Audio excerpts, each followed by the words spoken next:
Maud's MOT actually ran out 2 days ago. Drive it illegally and a bit of investigating. Bit of rust going on here. I kinked my brake line. Cable tie, not good.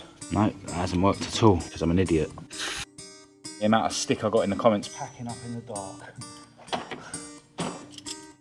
Hello and welcome to this video. I'm Marcus Hayes and today I'm going to be taking Maude, my Maude Mark II Escort, round to my other garage to fit some new parts. Also, while I'm around there, I'm going to have a little bit of a check over everything to see if she's going to be ready for her MOT test in a few weeks. As I showed you in the last video, I've got these new parts and I'm going to come back and pick those up after I've got her out the garage. Shout out to Kat's relatives, the Revals, for getting me another one of these Hot Wheels Mark I Escorts. I'm going to bung that in the collection. Yeah, I'm not a mad Hot Wheels collector, to be honest, but yeah, all these shoe boxes and stuff are full of model cars.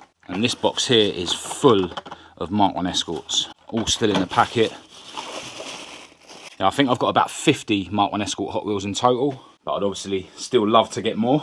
And I'll just display one of each colour in my cabinet. Now, if you watched my last video, you know that I've been working on Maude's garage. And this morning I was out in the garden again with the reciprocating saw, dismantling pallets. I've still got this one to do, but my reciprocating saw ran out of battery. And all the scrap wood from the pallets I've put in this bag here, because yesterday Kat's relatives, the Revals, again gave Kat this burner for the garden.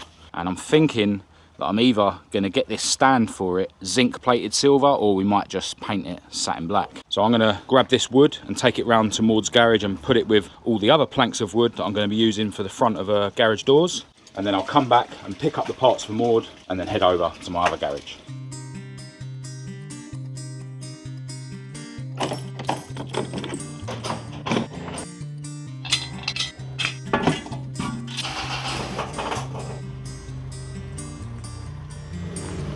Yeah, I can definitely sleep a lot better at night knowing that Maude's a lot more secure with the security post there. Something that I noticed last night, you might have just seen it in the last clip actually, is that basically because it's so far over to this way, I pretty much have to run over the post to get the car in and out of the garage. So it's a good job I didn't get around to screwing this wood down. What I'm thinking of doing is using a thicker bit of wood and then, you know, angling this side and that side, so it's literally like a speed bump, but then cut a groove in it, so you know it will sit somewhere like this, and then the security post can literally lower down into that groove. So yeah, you'll be going, you know, over the top of it onto the wood rather than running over the post.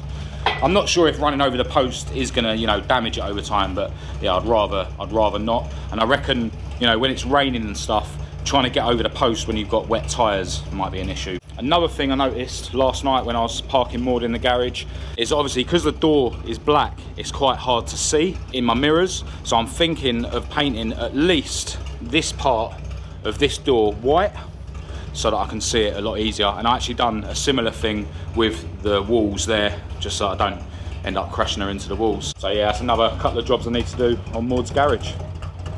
So with the parts loaded into the back of Maude, it's time for me to head over to the other garage, which is about half an hour away. Obviously the ultimate dream is to one day get a proper unit with power that's a bit closer to home, but for now, just got to make do with what I've got.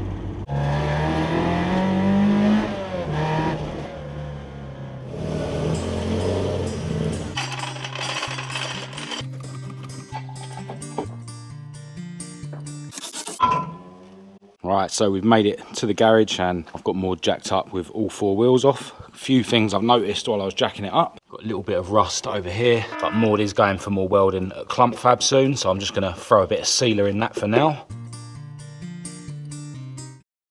And similarly on this rear arch, which is the main thing that Chris at Clump Fab is going to be welding next month. Got a bit of rust going on here. I don't know if it would actually turn into a hole, but I'm just going to cover it with sealer just to make sure it gets through the MOT. And I've actually already got an inner and an outer arch repair panel for this side, because when I first built this car I didn't actually weld the arches in this side because it wasn't as bad. Yeah, obviously now it's got to the point where it really does need those arches welded in. But yeah, overall she's still a solid car considering I drive her in all weathers. So apart from those couple of bits of rust that I've just bodged with sealer, I don't think rust is going to cause Maude to fail her MOT, especially now that she's got a whole new front end, which was done recently at Clump Fab as well. Now, something I noticed when I was taking this rear wheel off is that one of the exhaust hanger rubber things is missing, and the exhaust is actually touching the anti-tramp bar. Yeah, you can see it much better from underneath here, but I had one of these exhaust rubbers in stock. And for those who are interested, my exhaust mount here is actually just a seatbelt or harness eye that's screwed into the captive nut that was already here for a rear seatbelt, I assume, in a Mark II Escort. And basically I cut a slit out of it and turned it into a hook. And then I've got this sort of bolt-on exhaust hanger mount on the exhaust, and then yeah, I just have a rubber hanger going from there to there.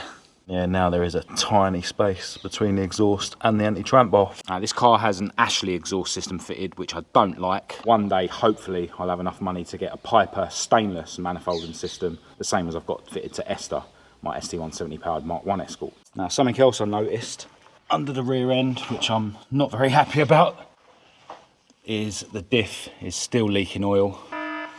I assume it's still coming from that pinion seal. Now, when I had that pinion seal fitted at Inky's Autos, Inky and super mechanic Kev actually teamed up on that job, and Kev actually said to me that if the pinion seal's wearing quickly, this diff was rebuilt about a year before that pinion seal went, so it should have lasted longer than that. And Kev actually advised me that it might be to do with the prop shaft. Now, I did plan to fit a new prop shaft to the car because this one's slightly short, because once I fitted the Z-Tech, the Type 9 seemed to move forward about an inch. So yeah, I do need to get a longer custom prop made up. And basically Kev was saying that if these UJs are worn, it can cause too much vibration, which will inevitably put strain on that pinion seal. As you can see, the balancing weight is still attached to the prop shaft. I know if they fall off, that can also cause vibration. So yeah, I think before I bother, you know, putting another pinion seal in the diff, I need to get a brand new prop shaft. I'll just have to wipe the diff before I take it for an MOT, and hopefully it will pass. But yeah, it's not the end of the world until I get round to dealing with fitting Maud's new engine, which will then hopefully mean there's no engine leaks. It doesn't really bother me if the diff's leaking, to be honest. I've just got to keep checking and topping up the diff oil. Yeah, other than that, everything seems okay under here. The tramp bar bushes look okay. The shock absorber bushes look like they've seen better days, but yeah, they're not causing any movement. Don't have any leaks from the brake pipes or anything, although that joint there is covered in oil from all the residue of oil from the diff leak. And I'm in no hurry to clean that up too much because oil stops rust. But what I am going to have a look at today is the front brakes. I've got a new set of EBC yellow stuff pads and a new pair of drilled and grooved and vented front discs. Now, the discs that are fitted to the car at the moment were EBC turbo groove that I managed to get cheap. They were used on eBay when I got them, but they hadn't actually been run. They've just been fitted to a car, so I got these really cheap. I think they're about £160 to buy brand new though, whereas these ones were about £70. And these were from a company called M-Tech, I think it is, on eBay. Now, these are actually Capri 2.8 spec, and the only real problem with fitting 2.8 spec brake discs to 1300 front legs was clearance between the caliper and the hub, because again, these are just normal 1300 hubs, but I was able to just shave the caliper slightly, and there is a slight bit of clearance there now. Before I mess around with the brakes, I'm just going to remove the reservoir cap. And that's going to release the pressure so that when I put the new thicker brake pads in, the fluid's got room to move. First thing I need to do is remove the caliper, and I'm just going to hang it up out the way. I just slipped with the spanner and kinked my brake line. That is not good. One thing I forgot to do is release this nut here, and then we can pop this line off of the strut so that then we can hang the caliper up there. And I've got this cable tie that I keep here literally just so that I can hang the caliper on it. Alright, so now I need to remove the disc, which is bolted to the hub on these, so I need to get that dust cover off first. Pull the split pin out, then we've got this castle nut thing, and then the hub nut itself. And the idea is not to drop this on the floor. I'll give this a clean up and I'll just put fresh grease on it when I put it all back together. Alright, so now we've got these locking tabs that we need to bend back.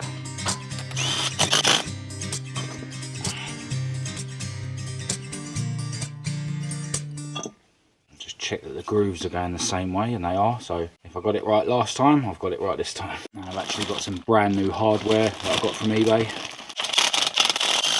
And we'll bend the locking tabs over. I'm only going to do one tab on each bolt, so then next time I can reuse these locking tabs. Just some fresh multi-purpose grease on the whatever this thing's called. Bearing washer and nut. I'm going to quickly bolt the wheel back on. You want that nut tight enough so that there's no play in the bearing, but not so tight that it's binding. And it's a lot easier to determine that with the wheel on. That certainly seems alright to me. Now we can put this little castellated nut thing back on.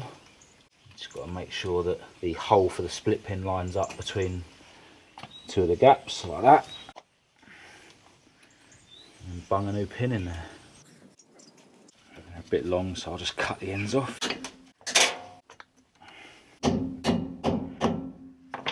Now I think before I put this caliper back on and change the pads, because I kinked that brake line, I think I'm going to put a new end on it. Just put this clamp thing on this brake pipe to stop it leaking so much fluid.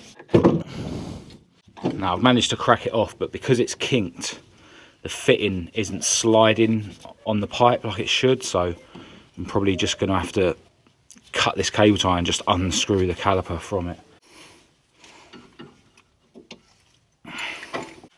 Now I've got this assortment of brake fittings. Yeah, looks like I've got the right fitting, which is good. I'll just cut it around there. Give it a bit of a ream with the reamer. Just file it slightly, just make sure it's nice and flat, and slide the fitting on, which I always forget to do and have to end up redoing it. Now I've got this brake flaring tool. Now this is brilliant, much better than the ones that you have to hold in a vise. This one you can actually do in situ. Put the pipe in there and just do it up loosely. This here screws into there, it's pushing the pipe out, so then it's basically the right amount poking into the gizmo. And then you do these 10mm ones up super tight so that it clamps the pipe in there so it won't move. And then basically you screw this into there, which is then going to force the end of that pipe into a flared shape. So it'll come out something like that. The kit comes with this special punch grease, which is always hard to undo when you've got greasy hands. So yeah, a little bit of that grease on there. And then you can screw that into there, all the way in until it stops. And then you can undo these 10mm ones again to hopefully reveal a perfectly flared brake pipe. No, that hasn't worked at all because I'm an idiot. I used the double flare end, so I've got to start again. I usually have to do it twice because I forget to thread this on first, so doing this twice is nothing new. It's even labelled Op 1 because when you do a double flare, you put this end in first and then do this end. So yeah, no excuse to put the wrong end in, but I am an amateur. That's more like it. I won't bother screwing that into the caliper yet until I've bolted the caliper back onto the strut. Alright, so while the caliper's on the floor, I might as well remove the old brake pads. Give it a little bit of a brush with this plastic brush. I'm not going to fuss too much. It's only going to get covered in brake dust again soon anyway. It's worth noting that these brake pads do have a lot of meat left on them, and the old disc seems to have a lot of meat as well, but you know, the grooves and the dimples are wearing quite thin, so I thought I might as well change them. But yeah, I will be putting these pads, and probably the discs to be honest, in the garage just as spares. They might get me out of trouble one day and I can't afford to buy new ones. Alright, so I've changed my gloves and I'm going to give the disc a clean. I don't actually have any brake cleaner, but I have got this spray degreaser. Probably should use brake cleaner to be honest, but whenever you fit new brakes you need to take it easy for the first sort of couple of 100 miles anyway, so I'm sure it'll be alright. Don't forget the back. And because it's running vented discs, you have these spacers that basically go between the caliper and the strut. And obviously you've got this locking tab thing as well, similar to the one that holds the disc to the hub. You can just bend these over to stop the bolts undoing.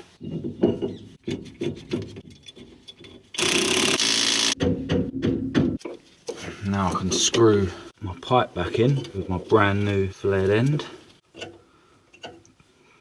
Yeah, that pipe's only just long enough now. Oh, I've kinked it there.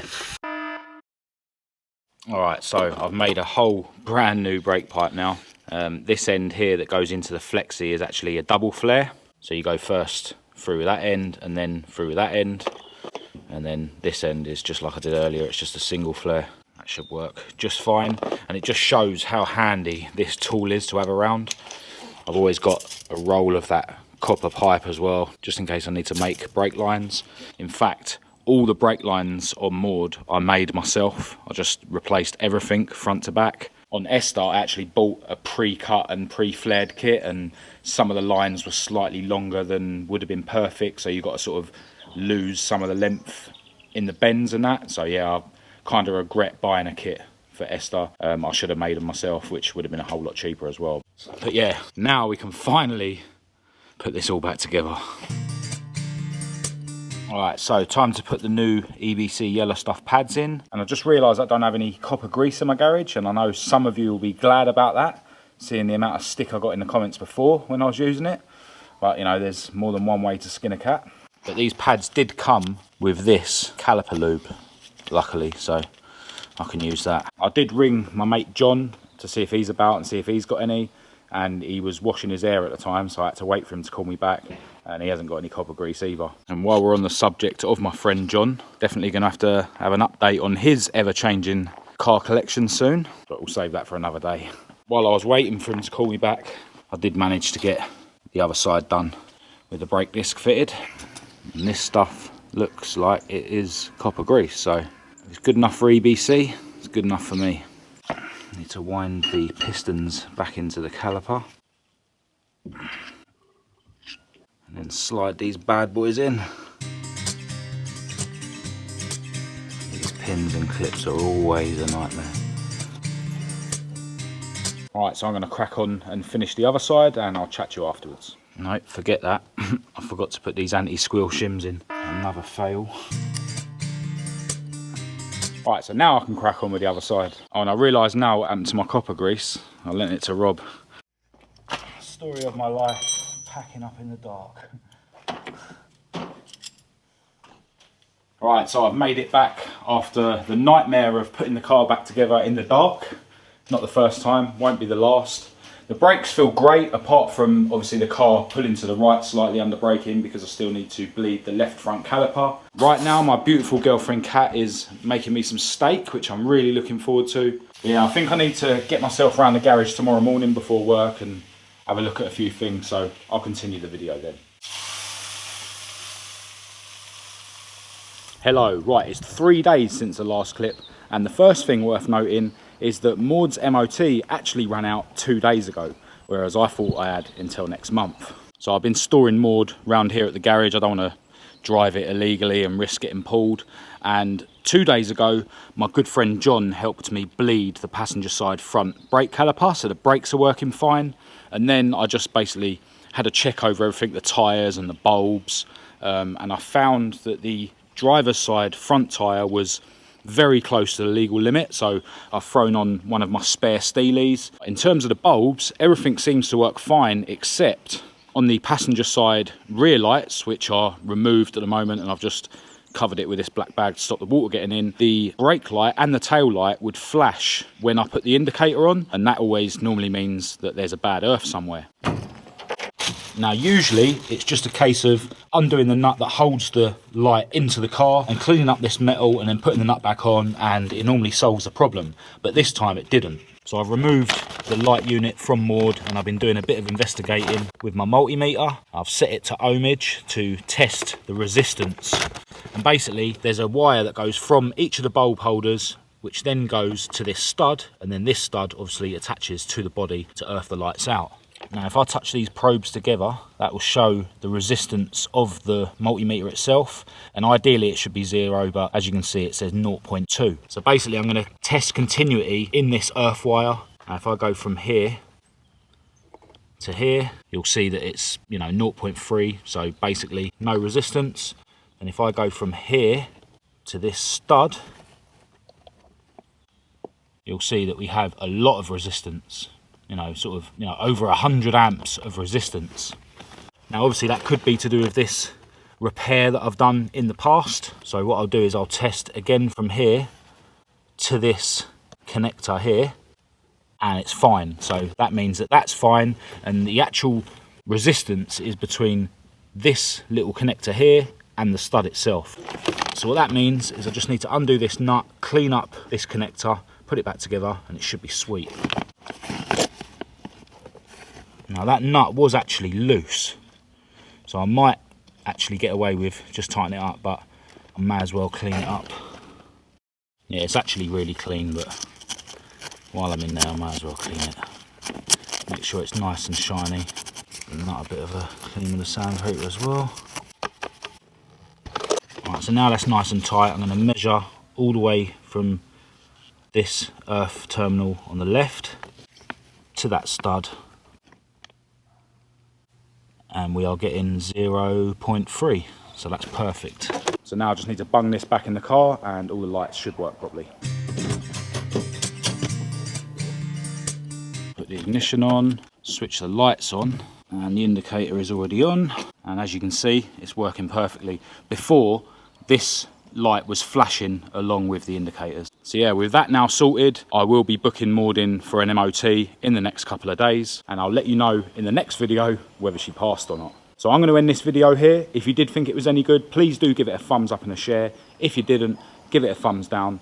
Click subscribe if you're new and you want to keep up to date with all my future uploads, and check the links in the description to my social media and my email address. But other than that, until next time, thanks for watching.